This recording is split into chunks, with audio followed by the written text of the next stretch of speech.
So sabihin niyo sa kanilang lahat, huwag niyo na lang banggitin yung pangalan niya kasi pag binanggit niyo yung pangalan niya, lalabas yung Drag Me to Hell press con. Pwede naman sana tumahimik na lang, no? O bakit sabihin, kailangan mo pa sabihin na, nabudol niya ako. At that point, may sakit na ako. I wasn't feeling very well. Nandun lang ako, nakakatayo ako doon kasi may gamot ako. Gusto ko tanggalin yung ulo niya ba?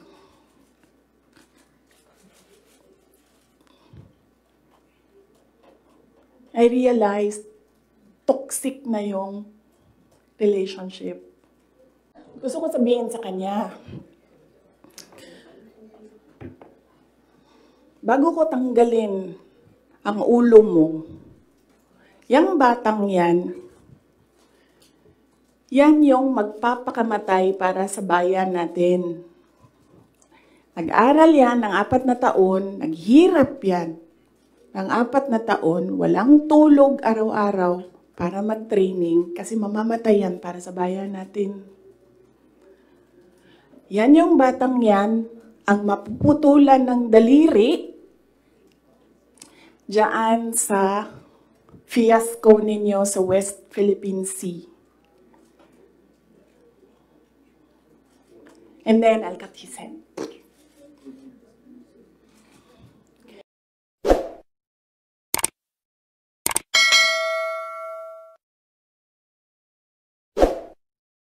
Ano na? So DepEd. So, personal, and then, bakit ako nag-resign, umalis sa administration, DepEd. Alam niyo na yon. Sinabi ko na yan, 2 tao lang nagkukontrol dyan. Ulitin ko lang mabilis. Si Zaldico, Martin Romualdez. Kita natin yan. Tingnan nyo ang NEP, tingnan nyo ang GAA, tingnan nyo ang tingnan nyo ang NEP, tingnan nyo ang GAB, General Appropriations Bill, tingnan nyo ang GAA. Makikita ninyo ang galawan dyan. Hindi na siya kailangan ng expert. Sundan nyo lang kung ano yung nagbabago. Anong isa pa? Na-proof ko dyan, yung AKAP. Diba? Nagtalo sila sa AKAP. Sinasabi ng mga senador, hindi naman namin nakita yun noon eh. Sabi ni Zaldico, diba? Pinirmahan nyo, digital signature ninyo, pinahiram ninyo, pinirmahan nyo yan. Nandun yan. Wala nang bycam na nangyayari. Ang sa akin lang, presidente ka, diba? So you have the full cabinet of experts, finance experts, nandyan sa iyo. So nakikita nila, diba? President, Mr. President, ito po yung NEP natin. Pero pagdating po sa GAB, ganito na po yung nangyari. Di ba magtatanong ka na, ano nangyari? Bakit naging ganito? Di ba? O ako lang ba yun? Well, kung ako yun, ganun. Ano nangyari? Bakit ganito na ang GAB? Pagdating ng Senate, ano nangyari? Tingnan nyo. Bakit ganito na? Pagdating ng BICAM, di ba? Merong daming insertions doon. Walang paper trail and then suddenly sa BICAM nandoon na. Di ba magtatanong ka? Bakit ganito? Ano nang ginagawa sa budget? Well, hindi ko nakita yun Hindi ko lang alam kung alam niya.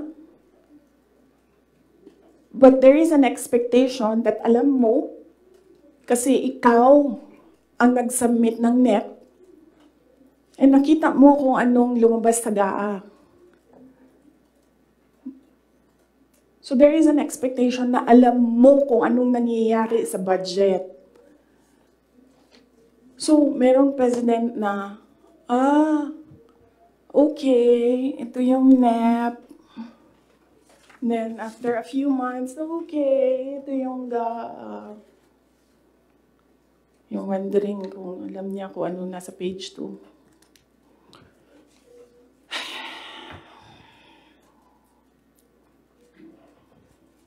So, that's DepEd, budget. Ang huli is yung taong bayan. Okay? So, pwede ba, pag nakita nyo siya, sabihan nyo siya, alam nyo, don't ever mention her name or say na I was deceived by her, ganyan. Para hindi tayo nagaganito ba? Ayoko yung pag-usapan, yung mga ganito na bagay. So sabihin nyo sa kanilang lahat, huwag nyo na lang banggitin yung pangalan niya kasi pag binanggit niyo yung pangalan niya, lalabas yung drag me to hell press con. Pwede naman sana tumahimik na lang, no? O bakit sabihin, kailangan mo pa sabihin na, nabudol niya ako.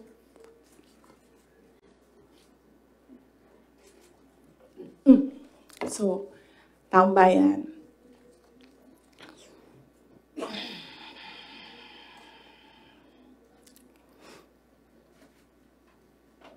Magkasama kami nag-attend ng isang graduation. Truthfully, I wasn't feeling well. Kasi kinukulam nila ako. Andiyan na sila, umabot na sila sa kulam. Nagsama-sama na silang lahat. Kinukulam pa nila ako. So I wasn't feeling very well. Pero I had to go. Kailangan ko pumunta. Kasi para naman sa graduates yun. Hindi para sa akin yun. That's their happiest day. So nagsama kami.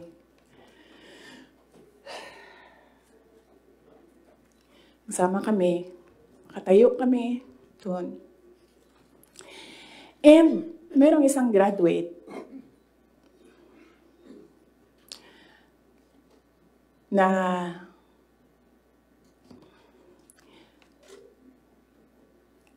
alam nyo, para sa akin, there was some sort of inappropriateness sa ginawa ng bata.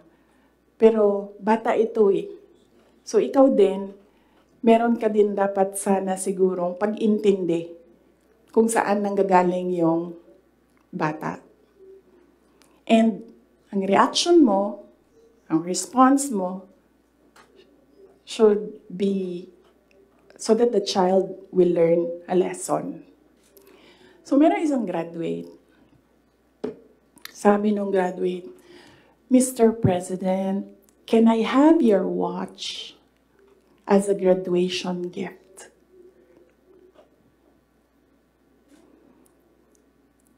And narinig ko, tabi ako, di ba? Narinig nung katabi ko. Narinig nung katabi ng katabi ko. But apparently, this guy, di niya alam kung ano isasagot niya. So ang ginawa niya, pinaulit niya sa bata. What did you say? So this time, syempre bata, hindi niya alam ba saan yung inulit ng bata, louder this time. Mr. President, can I have your watch as a graduation gift? Nasagot niya. Why? Why will I give you my watch? At that point, may sakit na ako. I wasn't feeling very well. Nandun lang ako, nakakatayo ako doon kasi may gamot ako. Gusto ko tanggalin yung ulo niya ba?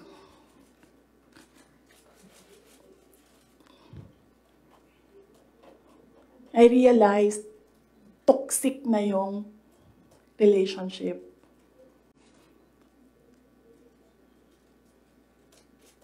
And it did not help na itong dalawang katabi ko, tumawa pa. Pinagtawanan pa nila yung bata. And I wanted I saw the humiliation sa face ng bata. I wanted to help him. Gusto ko sabihin sa kanya, itong relo ko na lang, relo ito ng Vice President, ito relo ng Presidente, pero I hope this will do. And then I realized na baka mas lalong mapahiya yung bata if I do that. So I just imagined myself cutting his head. Gusto ko, ganun din ang gusto ko gawin doon sa mga katabi ko. So na-realize ko, toxic na ito.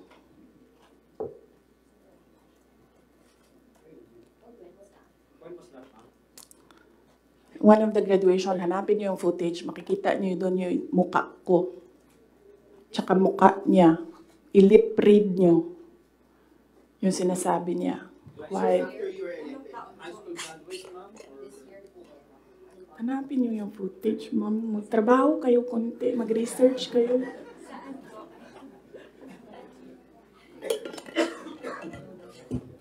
So, gusto ko sabihin sa kanya, bago ko tanggalin ang ulo mo, yung batang yan yung magpapakamatay para sa bayan natin. Nag-aral yan ng 4 na taon, naghirap yan ng 4 na taon, walang tulog araw-araw para mag-training kasi mamamatay yan para sa bayan natin. Yan yung batang yan, ang mapuputulan ng daliri diyan sa fiasco ninyo sa West Philippine Sea. And then I'll cut his head. So doon, na-realize ko, toxic na, di ba? Ganyan na yung imagination mo. Ang imagination mo, sinasakal mo na yung tao. And then I said, this is over. Tapos na. And then, so hindi pa natigil. Doon sa Tamayong, sa barangay Tamayong, sa Davao. Alala niyo? Pinupuk-puk nila yung mga tao doon. Hinampas, pinupuk. Doon sa diversion road ng Davao City, tinirgas nila yung mga tao doon. Isang tao lang ang hinahanap mo, ha? Bakit mo pukpukin yung 30? Bakit mo itirgas yung 100? Paano nag-surrender yung tao? Di ba kinausap lang? Kinausap lang siya. Mag-surrender ka. And then he said, okay, I will surrender. So anong purpose na pukpukin nyo? Yung tao na hindi naman niya alam na saan si Pastor Kibuloy, nandun lang siya, nagtatrabaho. Doon siya nakatira. Anong purpose?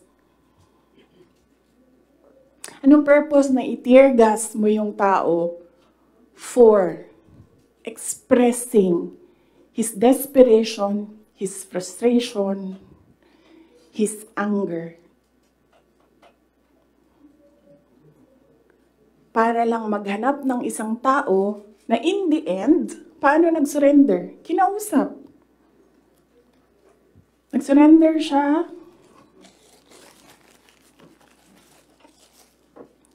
Kinausap siya. Walang napukpok, walang natirgas, walang nasaktan. And then, kailangan nyo talaga ganunin ang mga tao. And then I said, it's all over.